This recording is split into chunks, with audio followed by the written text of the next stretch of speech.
下面要上场的小齐，听听这人气。节目现在的 slogan 叫"明人不说暗话"，对不对？素人可以，而且素人说出来的更难听。所以小齐，我们反复请，整个的这期节目小齐来了6次，但是随着知名度越来越高，就有点像另外一位范志毅老师啊，开始说话越来越软。让我们掌声欢迎逐渐开始名人化的小齐。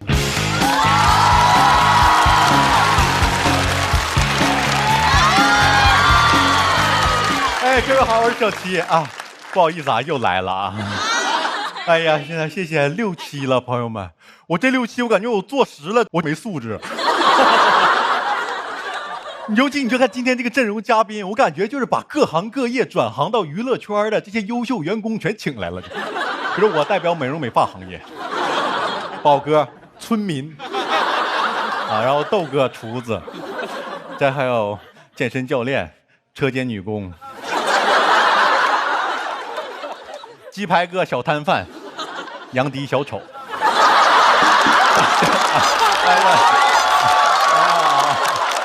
开玩笑，开玩笑，您曾经是，现在我是小丑，你是大丑。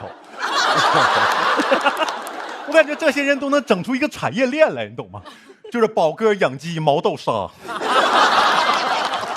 鸡排哥炸完，杨迪卖给我。刘畊宏老师说不要吃这些垃圾食品。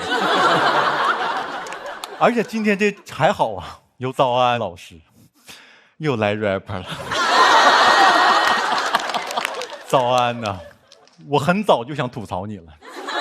他一早跟2万，不知道你们认识不？有一个组合叫 Round Two， 我当时就觉得他拖累我家哥哥2万，因为他词写的太差了，你懂吗？2万虽然也是像我一样中专毕业的，但那个词写的太好了。同首歌你们听过，来点纯正的味儿，1966这都是，偶尔也有坏习惯，我爱拿生命做投掷。我这个中专生一看文学，你知道那早安的部分第一句都是周杰伦写的，第一句是我一拳打开了天，化身为龙，第二句自己写的，你就看，哎呀，看看这拳打到你脸上有多疼啊。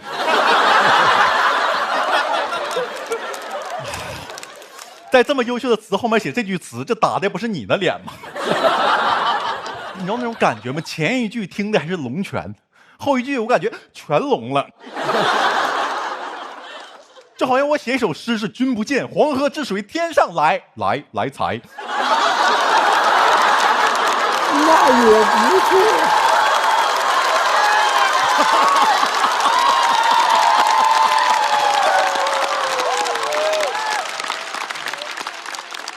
他一首麒麟火了，把搭档抛弃单飞了。我一听他的歌就像麒麟，我听着都是就像郭麒麟。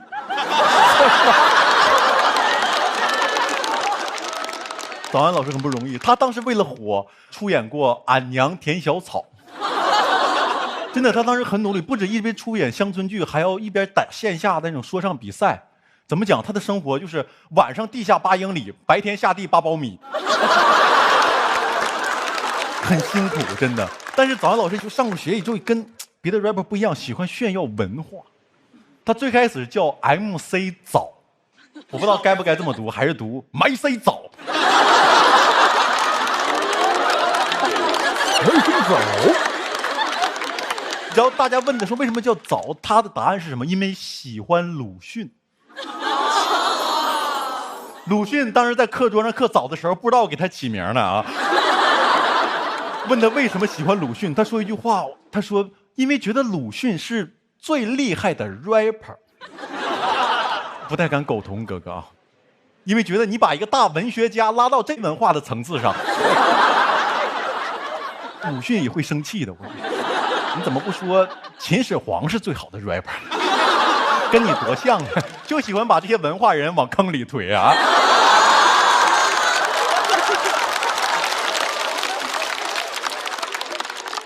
哎呀，刘畊宏老师啊，周杰伦最差的作品。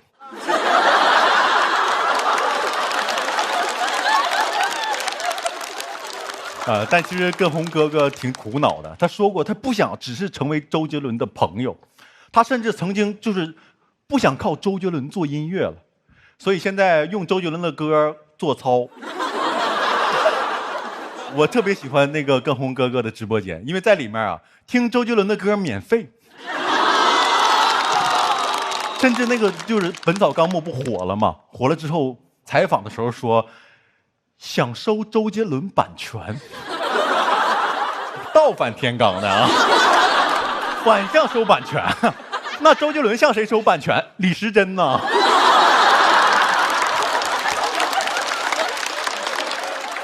这就跟小宝老师说王嘉尔的脸侵权有什么区别？跟红老师真是一个健身狂魔，你知道，曾经就是跟周杰伦在国外巡演，坐公交车，大家坐的好好的，他就突然，旁边人老外吓坏了，那周杰伦保镖干啥呢？问他为啥，说是为了告诉外国人，打破他们刻板印象，展示亚洲人也有壮的。你那展示的不是亚洲人也有莽撞的吗？你公交车上不应该展示亚洲人讲文明礼貌吗？你展示壮，你可以下车跑。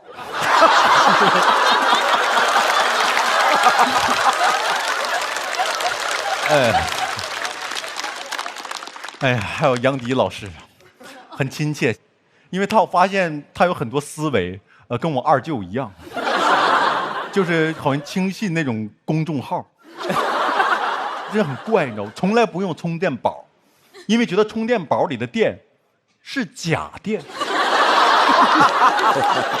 对啊，只有墙上的插座是真电。哥，我中专我没学过这种知识点啊。不，电也分真假吗？那是不是还有高仿电呢？有。你那假电充着会怎么样？那假电充完了开胶啊。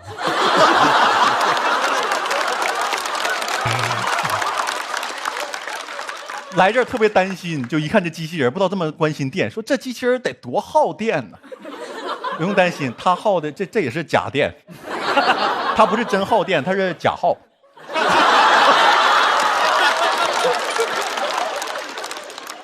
哎，对，然后宝哥，其实我感觉宝哥跟鸡排哥挺像的，是不是挺像的？都很黑瘦，然后有自己的幽默。然后宝哥其实最开始是小商贩，是别人逼着他唱二人转，然后才成为大明星的。我觉得如果当时没有人逼着宝哥唱二人转，现在火的鸡排哥可能是这样的：把袋拿好了，损色。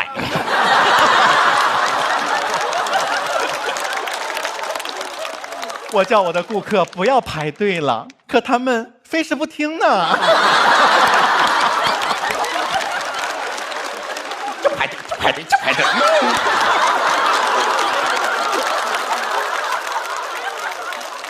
哎呀，鸡排哥，我觉得鸡排哥真的很好，还给我们中专生便宜1块钱，真的不像某个餐饮店只给大学生打折。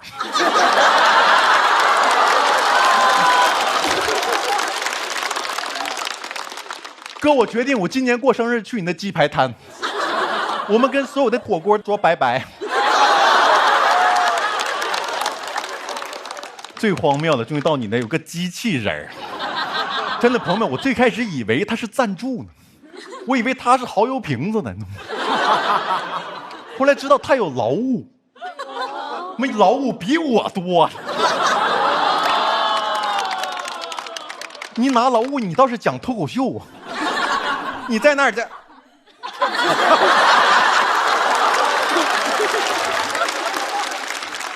电动车都比你有用。你拿上劳务了，你闻过花香吗？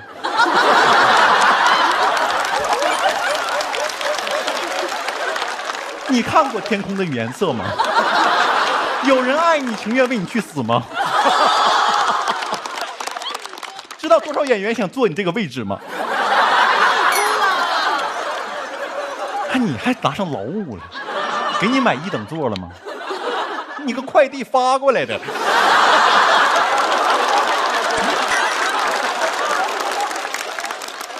真的，我现在不在工厂装你，你跑这跟我装上了。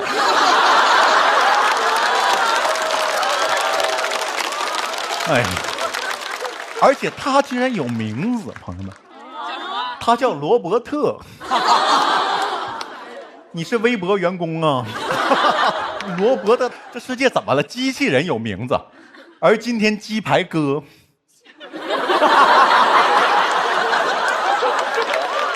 今天唯一一个用作品命名的人啊，我们没人叫早安麒麟哥吧？没有人叫宝哥相亲哥，没有人叫刘畊宏周杰伦哥。所以我想说，他不只是鸡排哥，他有自己的名字，他叫李俊勇。谢谢各位，拜拜，小杰，拜拜，拜拜，拜拜。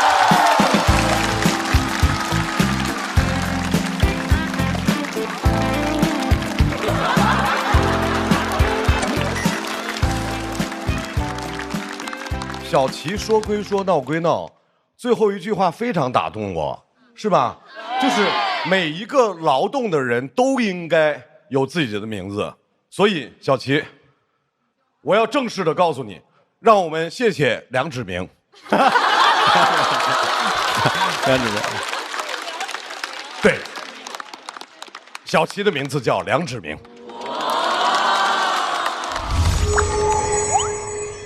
哎，小齐，来，哇，这个好吃，尝尝啊，这个也好吃。哦，谢谢。这些你都拿回去尝一尝。哦，这太多了，这么多零食，跟你想的太全面了，怪不得说就饿了就去接杨迪。没有，我只是把别人用来犯傻的时间，我用来撒饭了。我还有更全面的啊！我不信，谁能比你更全面呢？当然是他呀！我给我外甥外甥女儿准备的新一代飞鹤卓瑞奶粉，升级了 HMO 组合专利，9维营养全覆盖，你就说它够不够全面吧？啊，够！我给我外甥也带一罐，喝飞鹤卓瑞，一起变全面。哎，你干嘛去？跟我刚刚不说了吗？够了。下面要上的人也有名字，叫刘畊宏。一说到刘畊宏，大家都说22年跳操，我们在直播间跳操，就因为那个跳操涨粉1000万，是吧？当时用的歌《本草纲目》，以至于最后的后遗症是，现在很多人听不了那歌，一听就腿疼，是吧？3月24号，周杰伦发新专辑了，畊宏，你不要再跳他的歌了，你能不能让我们安安静静的听听他的歌？掌声欢迎周杰伦的周边刘畊宏。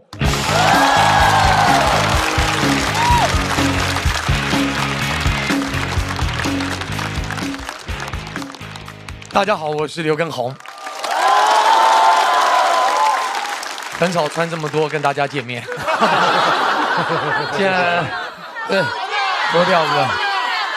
脱掉之前你先要热起来。来，音乐放一下，男孩女孩们一起暖起来，跳起来，来，一起站起来好不好？全体一起起立一下。你要干什么？真的吗？对，把手借给我，坐这么久该动一动了。对，男孩女孩们往上，对，很好。来，嘉宾们，1、2、3、4、5、6，可以，1、2、3、4。来，我们电子操准备，1、2、3、4、5、6，起来，腿再下，很好，乌兰，1、2，加油，毛豆，可以，再踢起来，1、哎呀我2、为什么啊3、好累5、6，来，1、2、3、4、5、6，起来，腿再下，1、2、3、4、5、6，可以，1、2、3、4、5、6，可以，再踢起来，班级老师，快点，对，来做节目了，对，好，哦，够了。好了，OK，先坐下。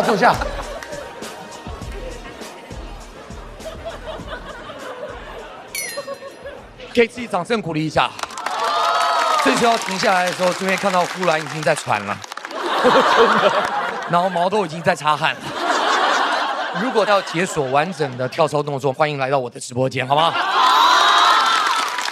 首先要跟大家道歉，听说有段时间呢，张老师到处炫耀他的健身痕迹，要别人去摸他的腹肌。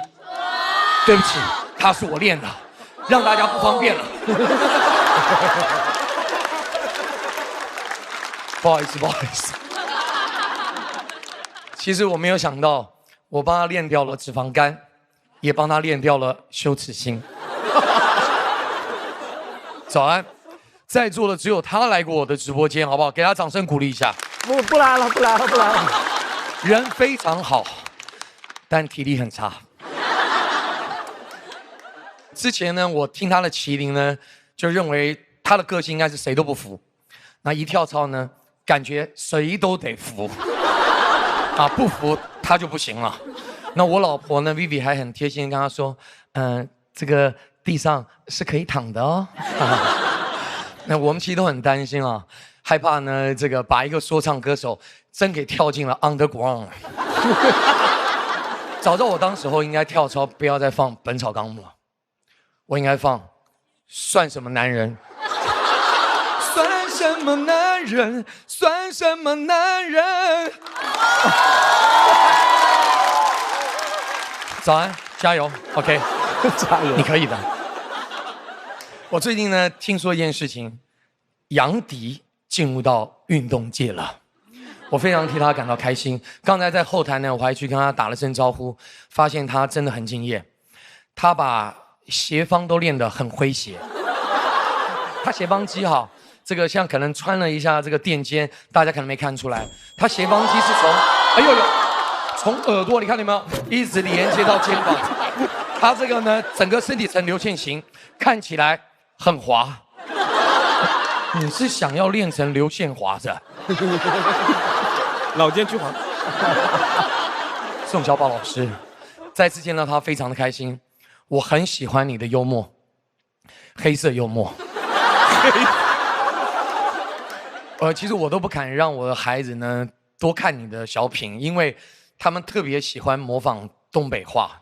你知道这可爱的小泡芙，他突然不叫爸爸妈妈，他叫爹。哎呦，我的妈呀，真受不了！这个我好不习惯，好严肃，好陌生，好让爸比伤心哦。鸡排哥，你好，我们两个有很多相似之处，都是突然火了，都是话很多，都是靠肌肉。所以我觉得我们两个其实可以搞一个联名啊、大家可以跟着我练操，练完之后吃鸡排，吃完再接着练。其实店名我已经都想好了，就叫做永动机啊。吃完你的，练我的 ，OK。我们还可以找个代言人，就跟我朋友一个很像的那个何广智。重要的是，我们的店里还可以用海天金标蚝油，肉类空调好搭档。蚝味浓，鲜味浓，吃完跟练刘畊宏。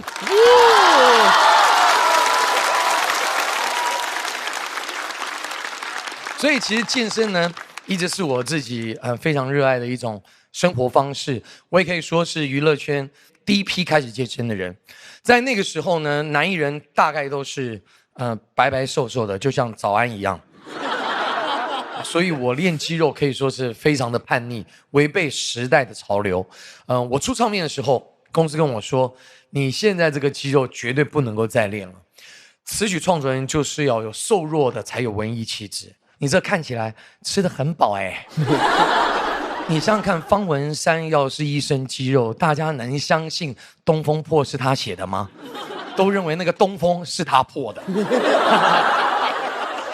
反正呢，在当时那个娱乐圈，如果你是想要玩夜店的，你就会到另外一个朋友圈；如果你是真的想要健康的呢，你就会来到我这个圈子哈。我会常常组织，比如带大家一起去健身、爬山、打球、踢毽子。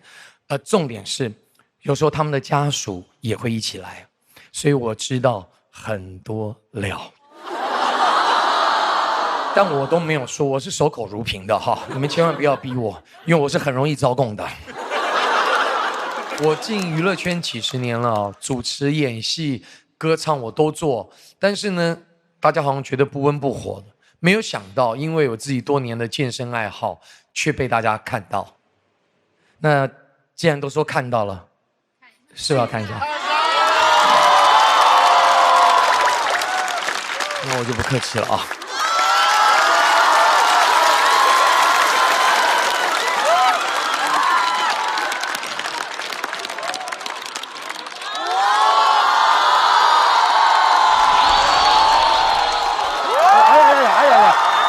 哎呀！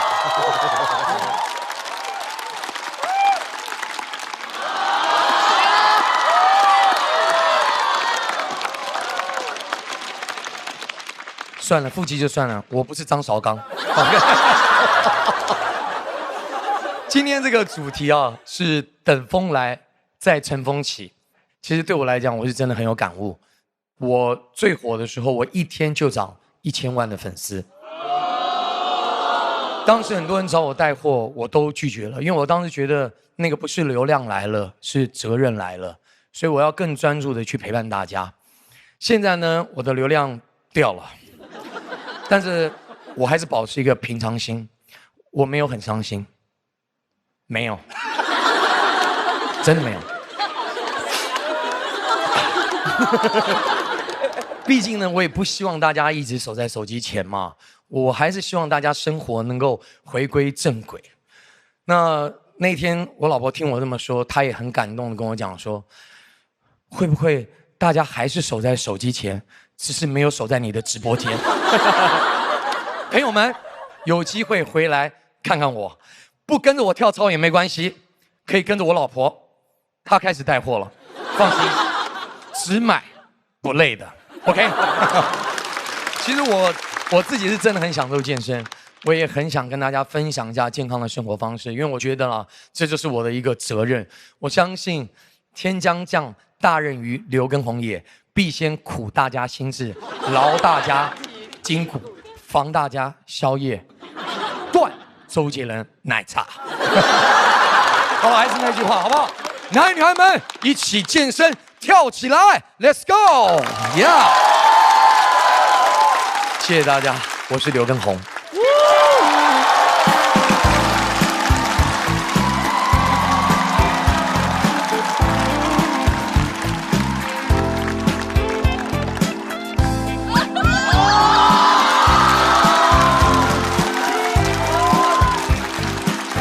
怎么样，一直如一是不是？张老师的好像反弹了。我确实，我和畊宏当时一块儿参加了畊宏做主理人的一个健身节目，在我当时的教练的陪伴下，我确实通过一个节目60天的时间，减掉了50斤，并且练出来一身壮硕的肌肉，但是我不想现在早就没有了。关键是我想说的，畊宏刚才这段表演挺好的。但是我们节目到了收官这一期有些变质了，这怎么又脱衣服来了，然后又跟这儿耶，然后还跳，关键还有一帮人跟着他跳，还带麦克，最后欢迎大家回到我的直播间，你干啥来的，刘畊宏？我来宣传。再次感谢畊宏的表演，身材是好，我俩一班大。小慧，你收拾一下你的表情。对，我俩是同年的啊，我俩一班大。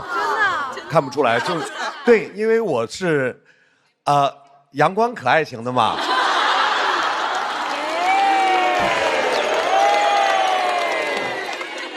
马上，不说我，马上要上场的，我喜欢的宋小宝宝哥。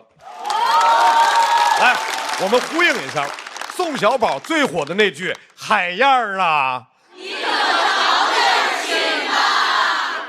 看，这就叫国民度，而且这句话是在他紧张忘词了之后，人家现挂的，结果爆火。所以，为了最大限度发挥宋小宝的幽默和吐槽能力，我们没有给他写稿。有请记性差、即兴好的宋小宝。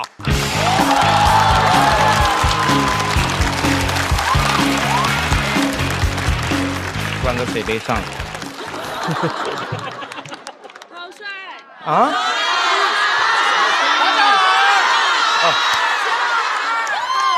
都不好意思了，因为他们已经刚才把我吐槽成那样了，你们还说我帅，我都有点不敢相信。现在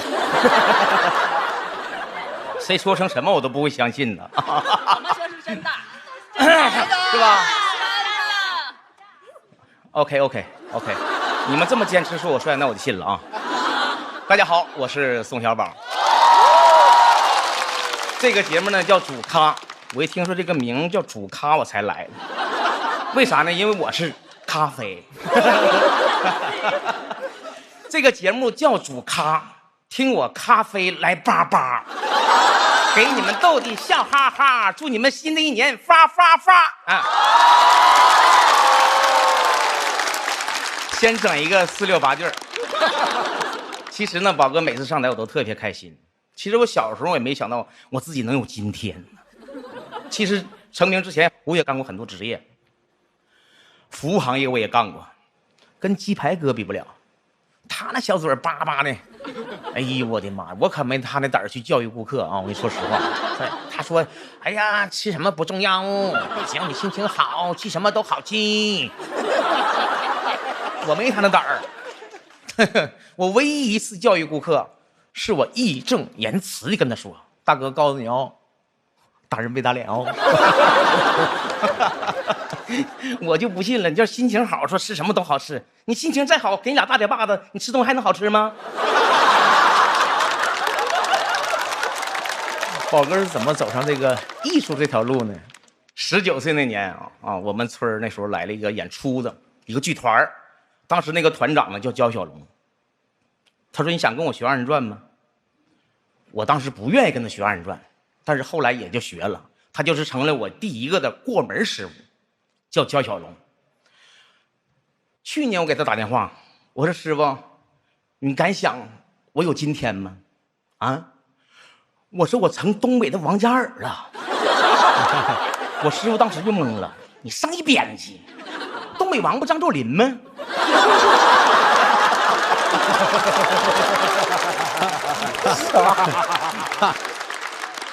哎呀，最开始学二人转的时候，我心里不太爱接受，因为感觉二人转丢人。那时候，因为宝哥当时也是十里八村的文艺青年，可忧郁了。你们别不信，如果当初你们长成我这样哈，你们都容易抑郁。我跟你说实话。但是呢，我爸非得送我去学二人转，他说：“儿子，学吧，你不学，你说你能干啥？又黑又矮又矬。”我说：“爸，咋了？又黑又矮又矬，就不能干大事业了？那咱老宋也出过人才呀，那宋江还又黑又矮又矬呢。”我爸说：“那后来不也投降了吗？”当时二人转也不好干，那个时候素质没有你们这么高，坐在台下的所有人，真的，我说实话，我第一次上台演出，那站，什么玩意儿？下呀！我说：“哎，你等会儿呢，你别的，大哥，我倒理解你，是不是？你别瞧不起二人转，最起码它也是个艺术的瑰宝啊！都谁瞧不起二人转了？我瞧不起你。我说瞧不起我人多了，你算老几？”潜台词那些当时不敢跟人这么对着干。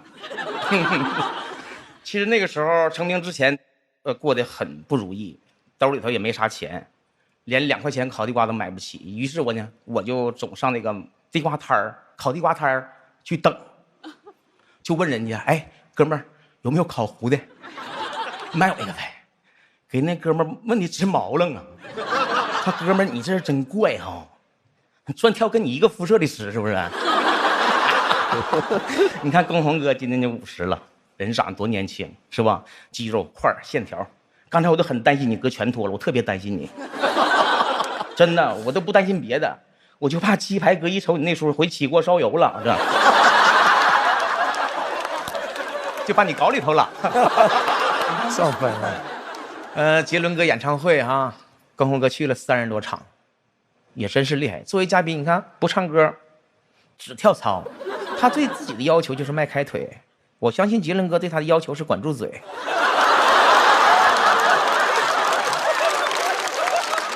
而且龚宏哥没有必要就非得上演唱会去蹭，这不现成的在这呢吗？以后你可以跟我混一混 ，Follow me， Feel me like Babylon。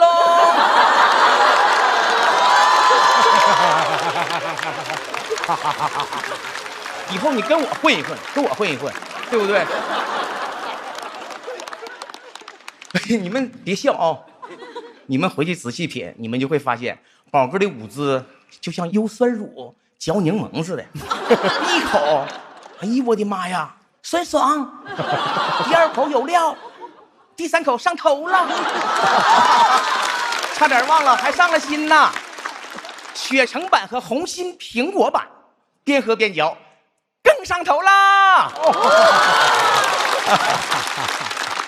跟红哥跳操的时候，你就总是喊腰间的赘肉咔咔掉，人鱼马甲线我也想要。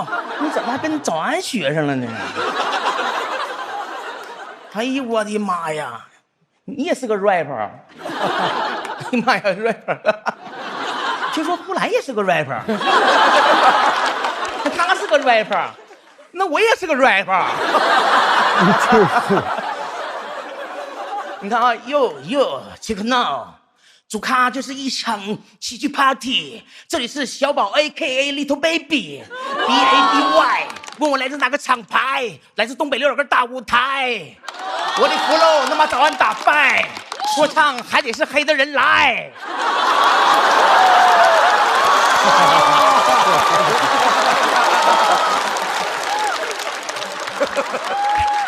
人家是专业的，我特意现场去看过他，他唱的叫音乐剧。东楼，你们有没有看过的？啊，有几个看过哈。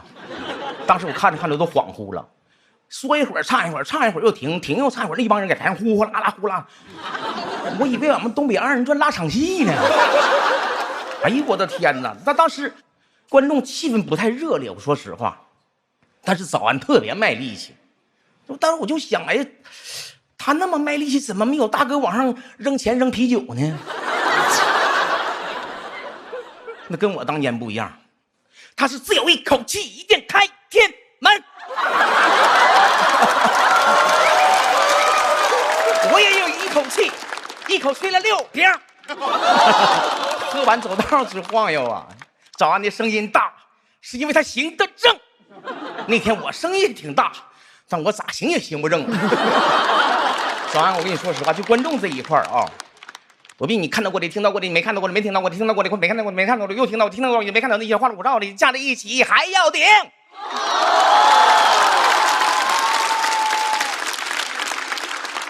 我觉得说快了没有什么太大意义。其实我以后我想挑战一个，我用东北的弹舌挑战一下，看谁快。哎呀，这场还有杨迪。宝哥，老搭档、老朋友了，真的。有人说：“哎呀，我俩只会扮丑。”啥话呀？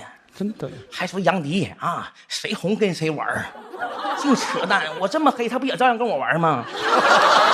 他不挑色儿。说我俩扮丑，我就除了扮丑，我还会扮王嘉尔呢。那跟他能一样吗？这杨迪呀，不是扮丑。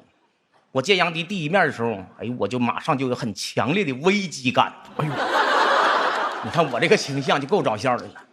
在我这扮丑这条赛道上，老天爷是赏饭吃。但我一看杨迪这张脸呢，老天爷赏的是自助餐。我跟你说，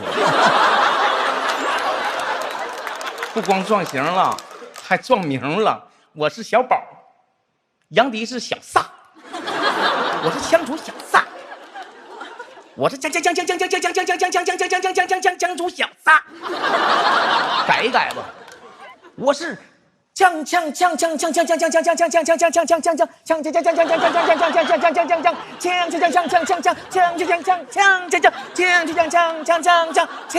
小撒瓜。我吓一跳。没事，接着吧，就那一个字儿，就是接着吧，为了节目效果，弟弟。今天呢，主题是等风来，再乘风起。机器人呢，是现在这个时代的风口，但是机器人也别蹬鼻子上脸。给宝哥整急眼了，我就让鸡掰哥把他给炸了，他炸鸡可老厉害了。机器人呢，能炸鸡排，能说唱，能跳操，能演小品，能上综艺，但他真的没有办法拥有我们那些复杂的感受。从当初的籍籍无名走到今天，我现在的感受就是起风了，咱就乘风起，风停了，咱就自己吹风。谢谢大家，我是宋小宝。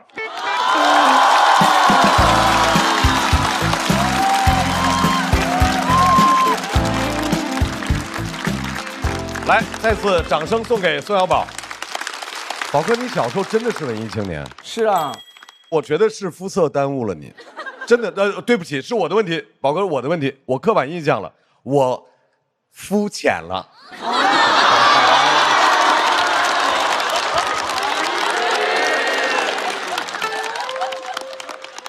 整季最后一个表演，我们把这个重担交给优秀的脱口秀演员，掌声欢迎小慧。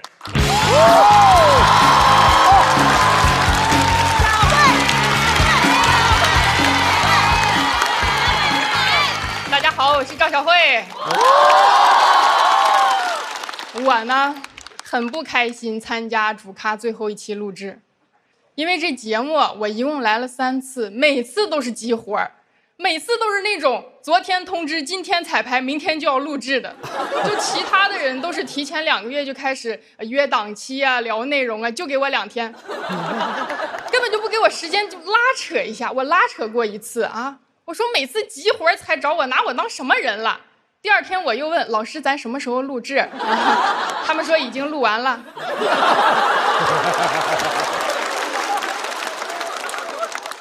工作不好找，现在，哎呀，急活虽然讨厌，好过没活。你都不敢想，这一个豆瓣都不敢开分的综艺，还能有我这种应急替补选手？哎呦，这谁能想到？而且这个活是怎么变急的？来，我跟大家一起分析一下啊。应该是2个月前策划的时候就把这些红人们定下来了。一汇报，老板说：“哎，脱口秀节目怎么能没有脱口秀新人呢？”哎，给小齐喊来了。又一汇报，老板说：“哎，机器人这么火，怎么没有机器人呢？”给机器人喊来了。临近录制了，突然有人发现，哎，红人、老人、新人、机器人都有了，没有女人。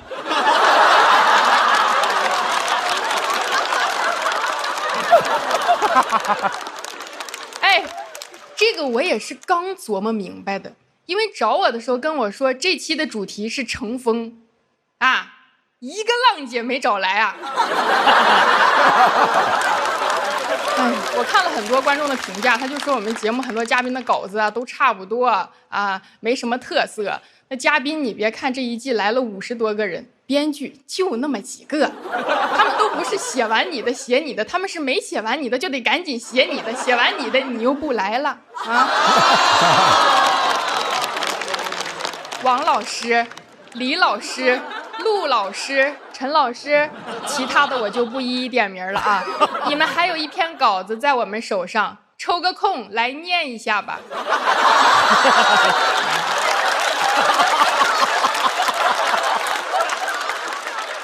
那来的嘉宾吧，也奇怪，明明在互联网上就是靠那些八卦呀、花边呀出圈的，来这节目成艺术家了啊！可以调侃我的作品，但是不要聊我的感情。你1没作品，2不让聊感情，老师你白拿钱吗？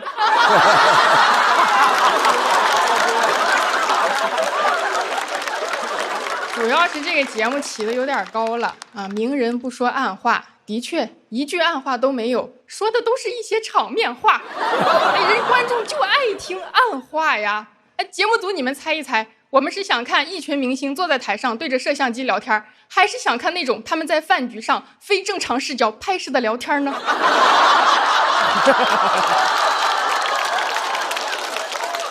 现在脱口秀演员也不敢说，你们别看小齐这一季火力全开，口无遮拦，因为他还是个素人。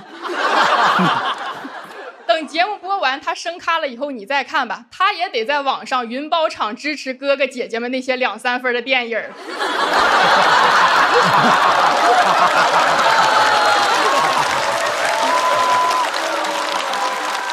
今天这期真的最难，来的这些嘉宾可以说是毫无槽点。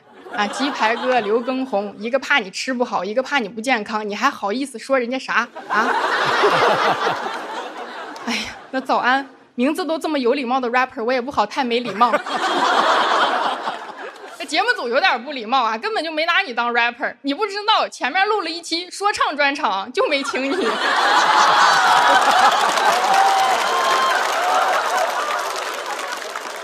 小宝宝哥喜剧前辈了，现在转型当男团了。那你说谁不想看一个162黑皮幽默男的？那杨迪就更别说了，但凡真有什么槽点，一大半的综艺都得下架。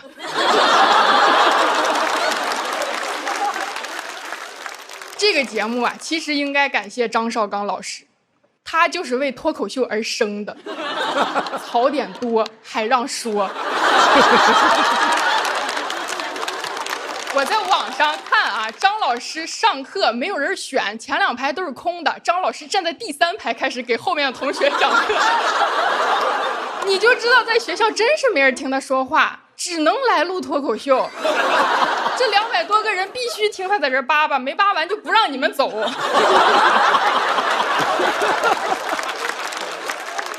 这个节目吧，更得感谢中国足球。没有国足就没有品牌挚友范志毅，调侃了1季足球了。虽然嘴上一直在鞭笞，但他心里想的很可能是，足球一定要好起来，但千万不要比我当年好，不然我就接不着活了。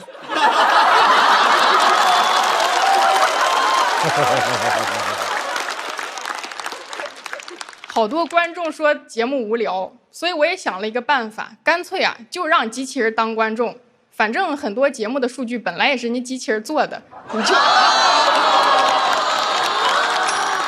让人家看看咋了嘛，就让他们感受那种我们看机器人表演的那种难受啊，什么下饭综艺直接变充电综艺，那机器人一边充电一边看节目，还得一边给咱发弹幕呢。哎呀，这个综艺真是太下电了。今天还特意请来了一位，哎呀，这个人一顿吐槽，他还不能反击，我都觉得是不是有点太欺负机器人了？他们说趁能欺负赶紧欺负吧，以后指不定怎么欺负我们呢。哎，这位机器人老师，请你记住，今天吐槽你的人叫呼兰、小齐、毛豆，我赵小慧永远支持你们。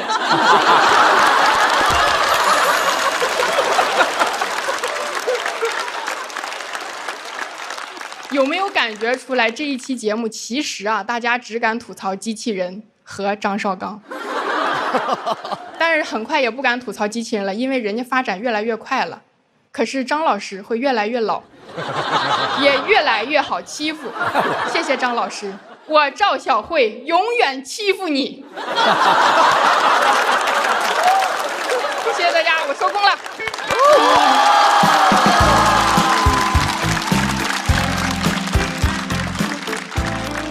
我喜欢小慧给做的这段表演，因为特别像我们这季节目的收尾。虽然他说永远要欺负我，而且是实名，而且还那么理直气壮、挺直了腰板的说要欺负我，但是其实我听着还蛮感动的。爱你。其实像我们这样的节目，我们不需要说谁欺负谁。如果所有的艺人朋友在这样的平台都能够敞开心扉，毫无顾忌地谈他的作品，谈他的生活，我相信大家会开心，而他们也会开心。没试过怎么知道自己不开心呢？欢迎更多的朋友来吧。按照惯例，还要选出本期节目最后的一位 Talking。喜欢谁就投给谁，我们的品牌挚友范志毅老师还是一样的不参评。来，投。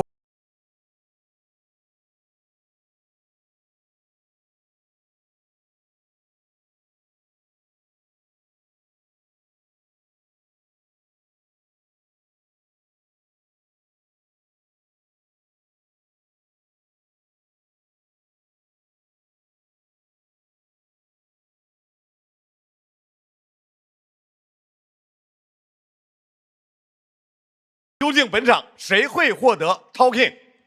看大屏幕。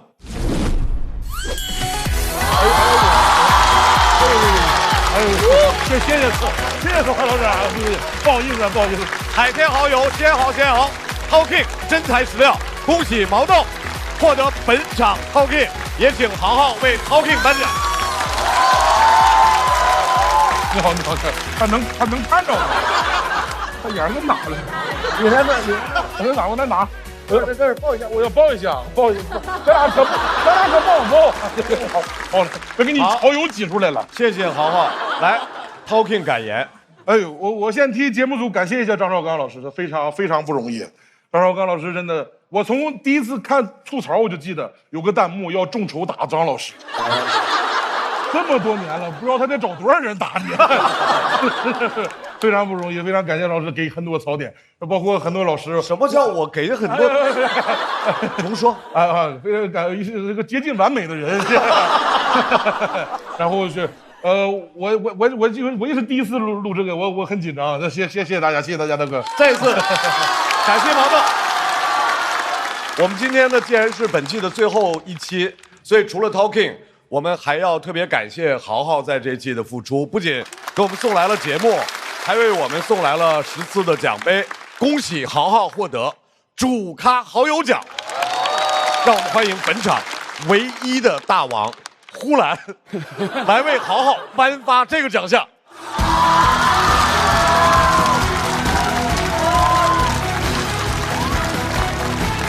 来，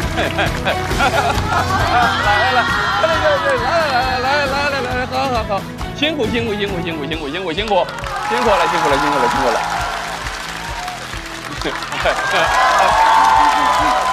好的，谢谢豪豪。当然，在这里面我们也要感谢优酸乳嚼柠檬、天猫和飞鹤卓瑞的支持。再次让我们用热烈的掌声感谢一直陪伴我们的客户们，谢谢大家。而且我们也请我们所有的嘉宾张老师，我先打断一下，好，我打断一下，你知道今年是哪一年吗？马年是马年，数字是哪一年？2026嘛。2026年。对。你是记得自己是哪一年开始说的脱口秀吗？2016年，对。已经说了10年。10年脱口秀。谢谢张老师对我们10年的陪伴。刚才张老师说特别喜欢小慧的那个结尾，但是那还不是这季的结尾。我们没有通知张老师的情况下，又给张老师又准备另外一个结尾，好吧，小七。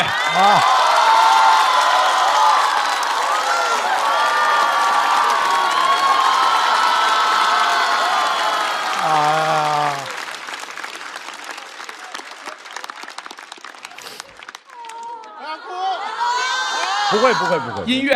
音乐。张老师您好，这10年是脱口秀行业飞速发展的10年，有高峰，有低谷，非常感谢您在低谷时愿意陪伴我们一起度过，也非常感谢您不怪我们在脱口秀高峰时对您的遗忘。张老师，我真的特别欣赏您这些年在节目的定位。你可能永远都不是第一选择，但你永远是我们在没有选择时候的最好选择。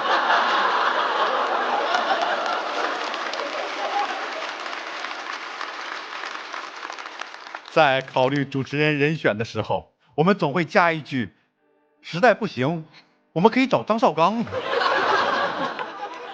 张绍刚，我们节目最坚强的后盾。我们估算。您从2016年开始被吐槽超1000次，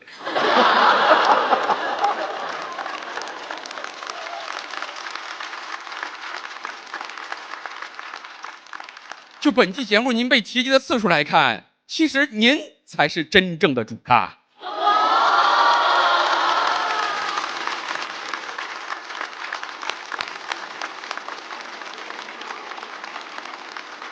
每当有写不下去段子的时候，大家都会不约而同地说：“要不用张老师收一下。”感谢您成为我们黔驴技穷的证明，也感谢您成为脱口秀最后的大帝。是的，可能有时候部分观众觉得您有些讨厌，但只有我们知道，这都是您为了节目效果努力做出的表演。也只有我们知道，您在私底下和台上绝对是一模一样。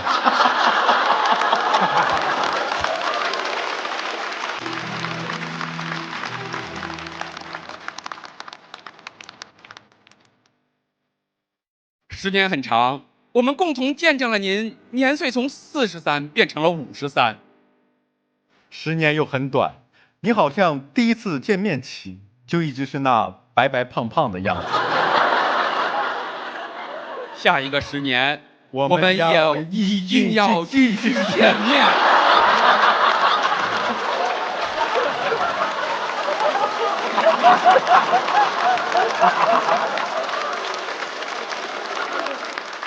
再来，下一个。下次能找个上过大学的吗？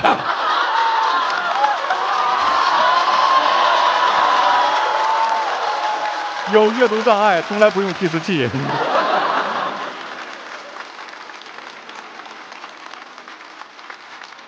最后，我们想说，您就是主咖最好的主持人，也是脱口秀最好的朋友。下一季再见。如果有下一季的话。最后这个信上写，请呼兰代替大家给张老师一个爱的抱抱。谢谢张老师。我要抱。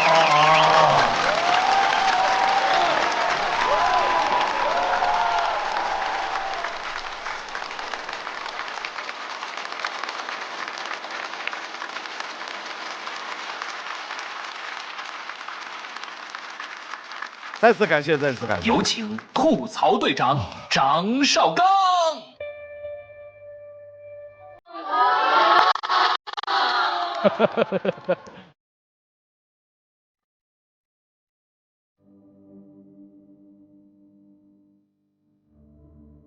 吐槽是门手艺，笑对需要勇气。我是今天的主持人张绍刚，非常感谢各位的光临。吐槽节目的主持人不是谁都能当，吐槽是脱口秀的一种表现形式。当然，老师别扯别的，因为主持其他节目，我肯定是会垮掉的。全国首档最权威的脱口秀高手的对战节目，让你体会到什么是真正的快乐。吐槽是一种年轻的沟通方式。我就是传奇主持人张绍刚，我要逆风翻盘。没想到吧，我们还在。Oh my god！ 今天你算来对地方，拓展各个文化圈。新年快乐！由我一个人主持，正式开始。有几年没有脱口秀质量也会是强，脱口秀还在。不知道为什么，大家也看到了，依然是我。我们这是一个全新的草台班子，在我们娱乐圈不值一提，嘴是真硬，我愿意当个绿叶。温满的常客，主持人小张，我是永远的主持人张绍刚，欢迎各位。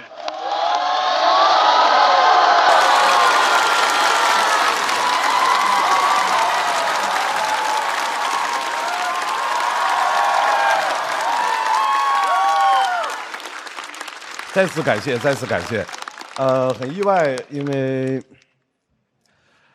主持人不应该在这个舞台上被人注意，因为好的主持人应该他永远是绿叶，把最好的舞台呈现给嘉宾，呈现给优秀的脱口秀演员们，能够成为他们的素材，是我的荣幸。这个世界上很少有人能够持续成为脱口秀演员们的素材。感谢大家让我成为你们的素材，同时我也愿意继续在这个舞台上，在你们需要我的时候，在你们身边，永远做绿叶。希望你们的花朵。这边绿叶生气了。谁管他？现在是我的荣耀时刻。当然了，还有人在打断。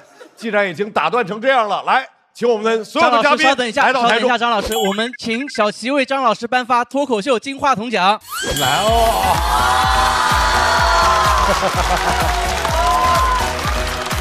感谢您真诚的付出。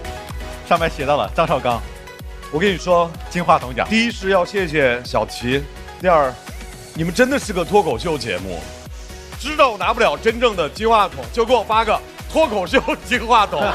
再次感谢脱口秀给我的金话筒，我就是脱口秀永远的主持人，谢谢大家。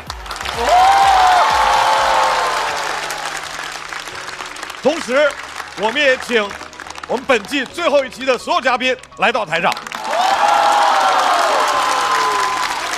其实今天我们这主题，我上来就说好像有点文绉绉的，叫“等风来，再乘风起”。其实是我们的心里话。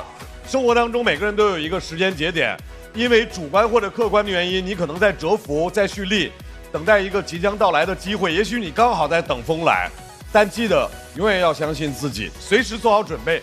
风来之时，便是我们振翅高空之日。所以不要放弃任何的时刻。尤其是现在这个时刻，大家手里面是不是都有一个纸飞机？有。来吧，所有人，我们不说将来，不讲以后，现在就要乘风而起，放飞你们的纸飞机吧！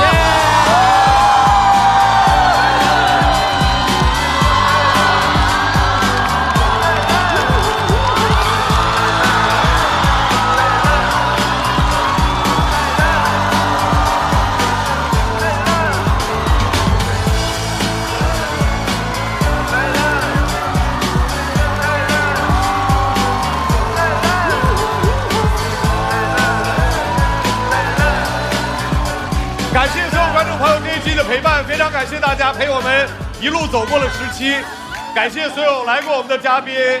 我们一直在自嘲节目没有主咖，但是其实，在我们的节目里面放下防备，一起互相调侃、吐槽，有这样的喜剧精神的你们，每一位都是我们的主咖。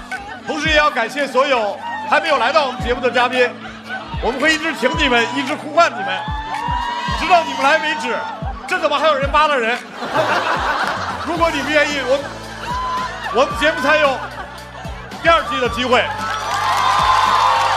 各位，我们现在要认真的感谢一下节目幕后的编剧朋友们，总编剧程璐，飞行总编剧小罗、放放、小马、陈小静、Jerry、6件套、袅袅、3D， 以及饼干、菜菜、川池、陈火腿、昌叔、多多、大火手、蛋卷、2维码、高寒、盒子、航哥、火锅、何广智、火火、好梦、何鞋子，还有鱼、侯志远、鸡翅、姜子浩、卡卡、柳风尘、老蒋、李梦洁、李文、李阳、陆子野、梦涵、Party、齐明、裘晓峰、乔毅、Seven、孙书恒、孙喜、唐突、甜甜、吴豪、吴星辰、王大刀、王颖、万依林、王子涵、小何、小黑、秀琴、小四爷、喜树、小朱、张浩哲、周新宇、赵越、赵有成、粽子，各位编剧老师，别的不敢保证，结尾一定要署名。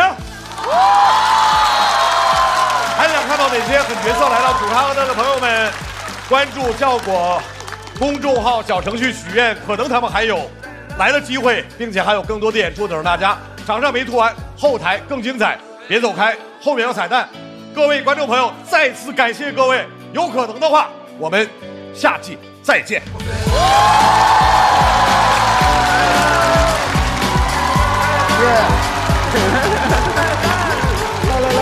这歌是哈哈写的，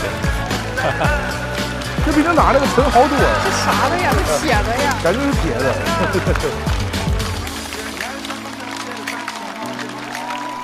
机会一定是给有准备的人。鸡排哥他一定不是第一天炸鸡排，然后有一天他的劳动被大家发现，所以不是风口，是机会。我没有时间的，你们理解一下。我4点半以后不接散客的。一个行业刚刚兴起的时候，你刚好赶上了这个发展最快速、最野蛮生长的这个时间。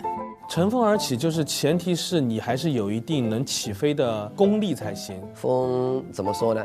我可以理解为所有粉丝朋友们，你的机会，你有你的核心的价值，你只要坚持了，那有一天风起的时候，它能够展翅高飞。我其实希望最后我是带给大家一个健康的生活方式。我就是一个全民健身推广健康生活方式。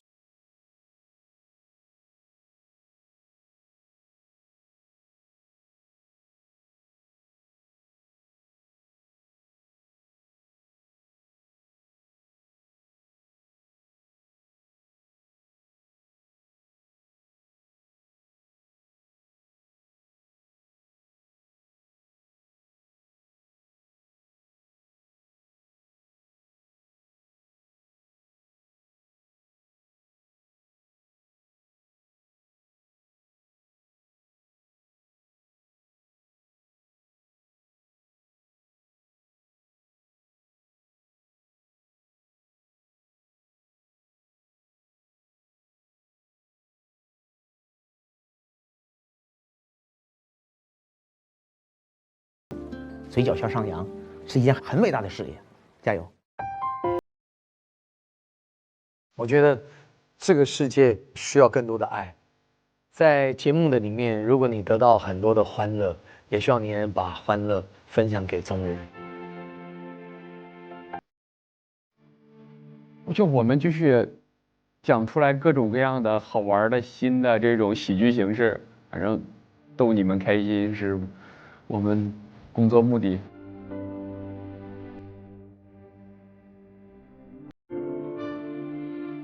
我觉得观众这挺好的，多点人看就好了。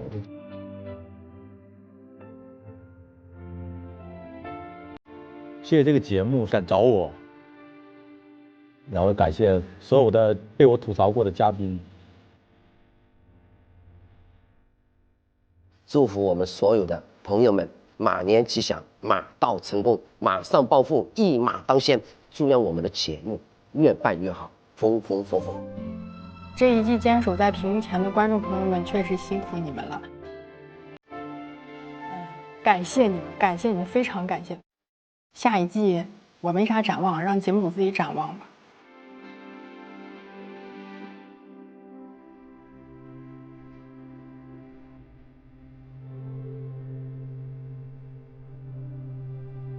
反正我们下一个节目、下个节目到时候再见呗。线上线下啊，全国各地无一幸免。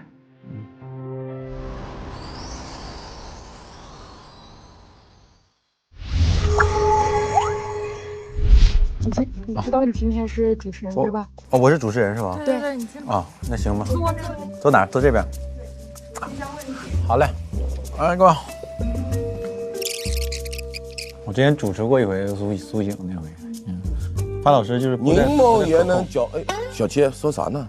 等你呢。咋弄？怎么提问你？想控制你，怕你失控。不是，你也拿了提问的啊？我也拿了提问的。你也是主持人，然后我来了。你做主持人吗？为啥呢？不，他们跟我说我是主持人，我不是说非想当。我从来不被人提问，既然你当主持人，我不就结束呗？这不就不用弄了，咱走呗。走吧，那太好了，走吧。这是什么情况？这是到底是那个啥意思？这个什么状况？好了，两位不要再吵了。稍微休息一下，我才是这一趴真正的主持人啊！都有手卡啊！对啊，嘿，真假主持人，哎呀，那怎么说呢？美猴王的，哎呀，他们给我说我的手卡是真的啊，我这有个真字。这还有这么综艺呢？现在开始玩真人秀了的啊！我这写着假啊，这是假。你有字吗？我是假，假的。好，行，因为我这真的，你们两个的这个手卡是假的，那就我来了，好不好？哦呦，好。两位请坐。不，你坐中间，中间。我这是访问位，你坐中间。你左右两边看，一个一个问。是吗？来吧。你坐。哎，我是主持人，哎，我要是主持人，在我这儿。你就被问吧。啊，就这样了哈，欢迎两位。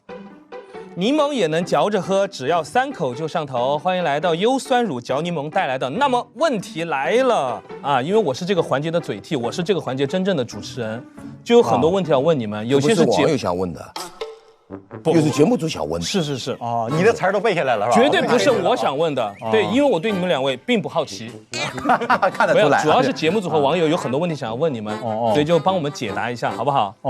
那行，那我就开始提问了啊，因为今天就是我们的收官之作了嘛哈，每个人给节目组留一句话，有没有什么特别想说的？留一句话，对，名人脱口秀随叫随到。哎呦，名人不说暗话，名人不说暗话。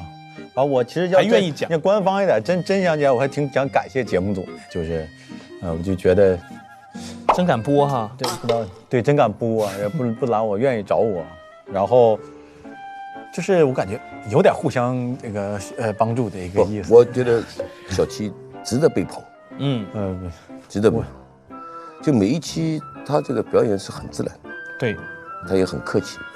就尺度把握的还是不错的哈，对，反正就在边缘游走，很多时候。对，我就深一脚浅一脚，也挺厉害的，害怕就哪一脚没踩好，是吧？永远把它秉持像最后一次录制一样那种说法。还有一些网友很想问你们的关于个人的一些问题啊，那我先从小齐开始，好吧？好嘞，这比较犀利一点了啊，你问吧，我绝对不是我问的，我也刚拿到，我就很震撼啊。你什么时候能够不靠这个中专人设写稿啊？等我考上大学吧。这好容易有个人设，不得用一用嘛？咱确实中专也没撒谎，也是。对，那接下来录了这么多期，吐槽哪个人的稿子你写的最爽？真的可以说吗？真的可以。艾弗杰尼，3位就是那3位嘛，就是艾弗杰尼老师，然后向佐老师、胡一星老师，我是觉得写就越写越有激情。怎么会这么有激情呢？就是因为他们身上跟我身上有完全的反差的东西啊。就比如说他是天才，我是一个偏笨一点的人，就比如胡一星老师。然后那个向佐老师的家境很好，我是家境比较贫寒那种。然后艾弗杰尼装我不装，还没结束，比较跟我有完全身份反差的，所以比较从我的角度好写一点。那你觉得这个节目的品牌挚友是你还是范老师？当然是范老师，我这开玩笑是。为什么一直反复说这个问题是范老师问的？范老师，这个问题是那我怎么能跟品牌抢朋友呢？对吧？咱就是嫉妒范老师，就是纯嫉妒。对。那接下来问范老师了哈，范老师觉得自己是脱口秀天赋型选手吗？不是的。但是范老师讲的时候，你那种松弛感拉满了。不是，我也是学习他们。学习。因为每一行是不一样的。因为你在看他们说的这个时候，他所有的这个气口点是很重要的。华老师，您给这个节目增添了很多色彩，我是觉得这个我好像把这个节目有时候会弄乱。为什么你知道吗？由于自己的这种唐突啊，这节目都产生了一种什么？脱口秀节目已经产生了互动。觉得你那个色彩给的挺好，就是你显示了张绍刚老师的主持水平。要不然他那个水平，他正在用，对，没地方可使。你就看那些大主持人，他厉害都是那种神级救场。但那不得有人闯祸才有神经？所以说他拿了终身成就奖。终身成就奖，我觉得这个军功章有你一半。挺好的，就是讲到谁的时候稍微打个点也挺好的。现在反正麦不给我们开了，就怕互动的太。第一、第2期还让我讲话，从3、4、5、6到今天，我硬讲的，我站起来了，我喊了，我没办法。听到了，他不让我说话。您猜为什么不让您说话？心中没数吗？我懂。对，因为范老师的品味应该跟我差不多，喜欢那种。直球大力射门，所以就给接下来要来的嘉宾提个醒，就是我们也得火力全开一点，是不是？我是觉得就是来这儿就得需要有那种稍微温情一点，有那种清醒一点的，有那种像我这种粗糙一点、猛一点。我觉得这整个一盘菜它好吃。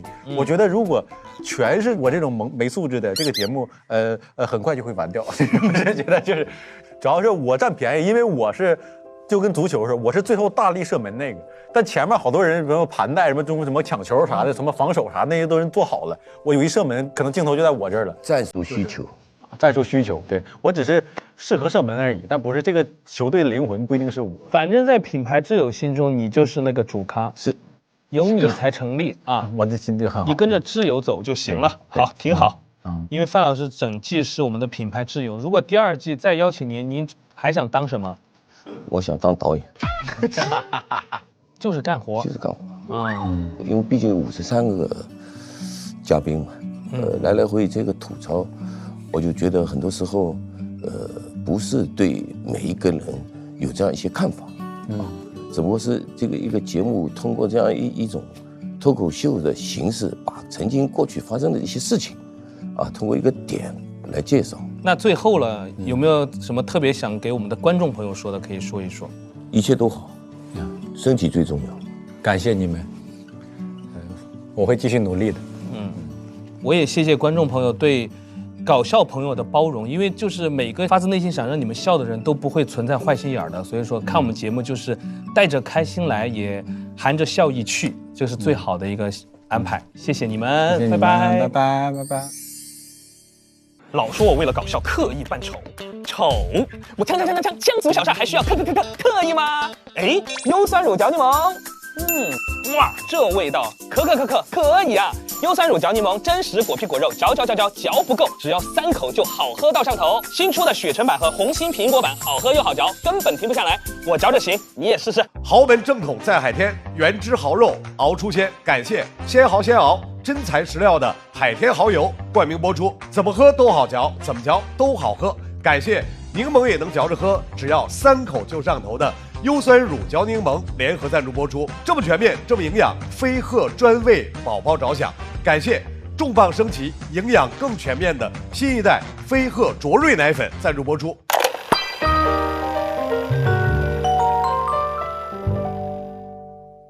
Hello， 大家好，欢迎来到今天的上桌吧主咖。今天是我们这一季节目最后一期，最后一期了，好多朋友也是第一次说脱口秀，我们的第一次遇到了你们最后一次。只有向优秀的人学习，我才可以变得更加优秀。鸡排我今天回去也要学习炸一下。我们准备了2个比较简单的小环节来跟大家互动一下。第一个环节叫做人生故事瞎掰王，这种游戏杨迪克都是国家队的水平。中央人民广播电好差的播音。大家都觉得我东北话口音特别重，但毛豆觉得我普通话特好，一点口音没有。接下来这个游戏叫做谁是贪吃鬼。鸡排哥，如果你在嚼的话，小声点哦。我觉得呼兰很有可能呢。你还吧唧嘴呢？好久没吃了，还在这儿品呢。绝对是鸡排。那不是，我想说的是，你也是小偷，他的又是谁移动的？难道一个人可以移动2个吗？鸡排，你去想。鸡排哥，我不知道到底是谁移动的，我搞不清楚。像不像话？他想保一个同伙。快速承认，你们当中有一个是小偷。鸡排哥，我晚上还有事儿，我控制住，我都不相信，我控制住的。保安。豪门正统在海天，原汁豪肉熬出鲜。感谢鲜蚝鲜熬真材实料的海天蚝油冠名播出。感谢柠檬也能嚼着喝，只要3口就上头的优酸乳嚼柠檬联合赞助播出。春季换新不用愁，天猫新货啥都有。感谢承包你春季购物车的天猫赞助播出。本节目由重磅升级、久维营养全覆盖的新一代飞鹤卓瑞奶粉赞助播出。打开微信搜索效果小程序，点击底部节目活动图标参与互动 ，call out 喜欢的演员上台咔咔。每周六中午12点来腾讯视频看主咖和他的朋友们爆笑满满，周日惊喜加更上桌吧主咖，更多幕后内容打包享。每周一陪看加更，主咖陪你看，超多内容响不停，周间不定期幕后花絮，惊喜连麦等你发现。他们在我左边吵，在我右边闹，小动画片里那兄弟遥控器找不着。Hey bro， Feel my way peace and love， 人们沟通的方式不用费力巧。那年教室最后一排，或许我们都站。微博进入主咖话题页，选出本期你心中的微博 Talking， 更多精彩资讯尽在新浪娱乐、微博娱乐、微博综艺、新浪综艺。工作、学习、生活用百度网盘，美好有我全盘掌握。快来水果汤泉，吃喝玩乐聚会超好玩。